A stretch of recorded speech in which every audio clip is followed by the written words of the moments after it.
Florence Nightingale was a famous English nurse, known for her work in the Crimean War. Florence Nightingale was born in 1820 in Florence, Italy, for which she was named. Nightingale was inspired to enter nursing from a calling from God in 1837. She worked hard at educating herself in the science and art of nursing, despite continuing opposition from her family. Nightingale began travelling and met Sidney Herbert in Rome in 1847. Herbert had been Secretary at War until 1946 and would later return to this position during the Crimean War. Nightingale and Herbert became close friends, and she then went on to travel to Egypt and Greece, where she began writing, and then underwent 4 months of training in Kaiserwerth in Germany in 1851. This enabled her to become superintendent at the Institute for Sick Gentlewomen in Upper Harley Street, London, until 1854. During the Crimean War, reports began to filter back to London about the horrific conditions that wounded soldiers had to endure, so on the 21st of October 1854, Florence and her trained 38 volunteer nurses were sent by Sidney Herbert to the Selimiye barracks in modern-day Istanbul, Turkey. Nightingale and her team found terrible conditions for the wounded in the barracks, with huge numbers of fatalities from infection and poor hygiene, as well as a lack of medicine and supplies. Nightingale sent a plea to the Times newspaper to implore the government to send aid, and a prefabricated hospital was constructed in England and shipped to the Dardanelles. The overcrowding in the hospital and the defective sewers proved to be so fatal to the patients that a sanitary commission was sent to the hospital in 1855, which improved ventilation and flushed out the sewers. The death rates sharply fell, but Nightingale continued to maintain that poor nutrition and overworking was leading to the high death rates. It wasn't until she returned to England and began collecting data that she discovered that most of the soldiers died from poor living conditions. This greatly influenced her career, and she began to advocate sanitary conditions in hospitals. In 1855, the Nightingale Fund was set up to fund the training of nurses, and in 1859 the Nightingale Training School, now called the Florence Nightingale School of Nursing and Midwifery, was set up, and the first nurses began working in 1865. In 1870, Nightingale trained Linda Richards, America's first trained nurse, who went on to become a great nursing pioneer in the USA and Japan. Nightingale was awarded several honours by Queen Victoria, but was bedridden from 1957 onwards. She continued to write and carried out pioneering work on hospitals. He radiated a quality that people liked and respected, and that was the quality of being a wise old man. That's one of the things that made him a successful president. Abraham Lincoln was born on February 12, 1809. He spent his first years in a log cabin in rural Kentucky. His mother's death when he was 9 years old deeply affected him and put more tension on his already strained relationship with his father. He regarded his father as lacking ambition, as lazy, as anti-intellectual. All the things that Lincoln wanted to escape from, he saw in his father. A love of knowledge made Lincoln into an intelligent, well-spoken, and popular young man as he worked a series of odd jobs in New Salem, Illinois. When Lincoln talked, people listened, whether that was around pot-bellied stoves, in storefronts, at courthouses. After a term in the Illinois state legislature, Lincoln decided to teach himself law. He passed the bar in 1837 and moved to Springfield, where he met Mary Todd. Anybody who was watching what was going on in Springfield in those years knew that this was a fellow who was going to make a name for himself in some way, and Mary was attracted to that. Abraham Lincoln and Mary Todd were married on November 4, 1842. Lincoln spent his next years practicing law, but in 1858 he decided to challenge Stephen Douglas for his seat in the U.S. Senate. Though Lincoln lost the election, he got the attention of National Republican Party leaders and won the party's nomination for president in 1860. In the national race, he would again face Stephen Douglas. Stephen Douglas is saying that democracy is compatible with slavery. Lincoln has to undo that idea, or he won't be able successfully to challenge slavery. Lincoln won the election, but his views on slavery did not make him a welcome leader in the South. By his inauguration in March 1861, 7 Southern states had seceded from the Union. On April 12, 1861, the Confederacy fired on Fort Sumter and began America's most deadly war. At first, Lincoln made the war about maintaining the Union so as not to offend the loyal slave states. But eventually, he shifted the cause to abolishing slavery. And on January 1, 1863, Abraham Lincoln issued the Emancipation Proclamation. Slavery was over. Lincoln easily won the election in 1864, and it would only be a few more months before Confederate General Robert E. Lee would surrender. With the war over, Lincoln could look forward to better times. Reconstruction had already begun, but there were those that didn't readily accept the outcome of the war.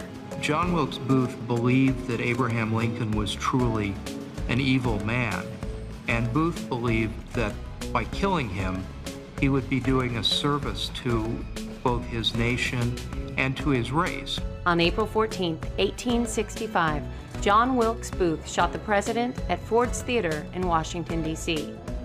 Lincoln was taken across the street to a boarding house, where he died 9 hours later. The nation had lost a great leader at a time they needed him most. Reconstruction would have been a totally different picture.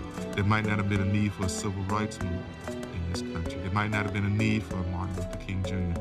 had Lincoln not been assassinated.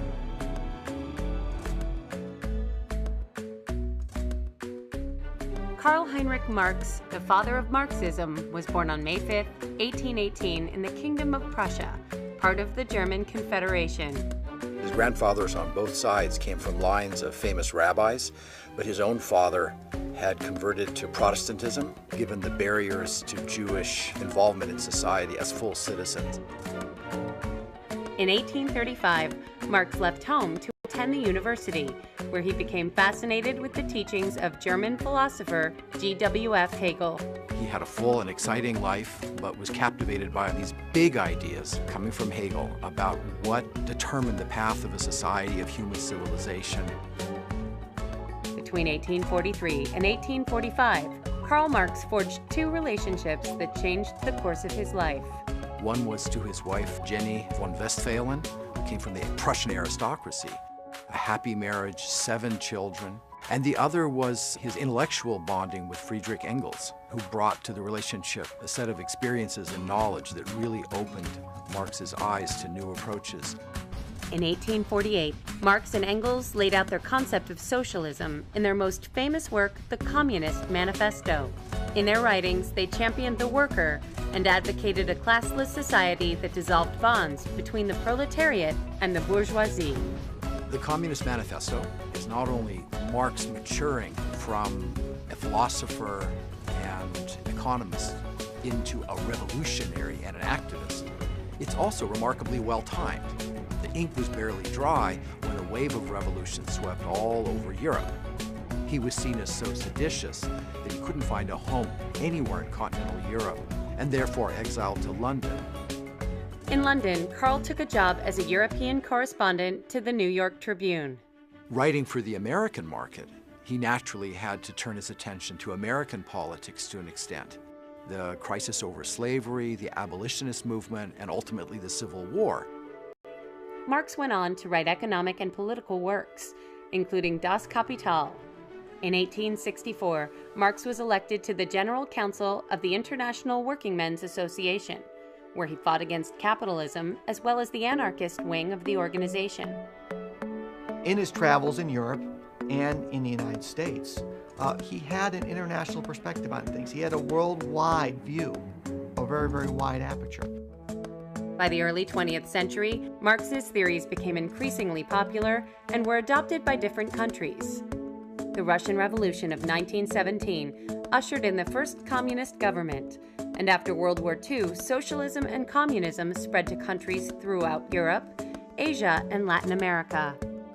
I think that communism appealed because it provided such a contrast with the existing economic situation. Whether he foresaw it or not, his impact on revolutionary movements from Russia to China to Cuba, Vietnam, North Korea has been immense. They all base their legitimacy and their program on Marxism. Karl Marx died of illness on March 14, 1883, and is buried in Highgate Cemetery in London. On his tombstone is inscribed the final line of the Communist Manifesto: "Workers of all lands unite."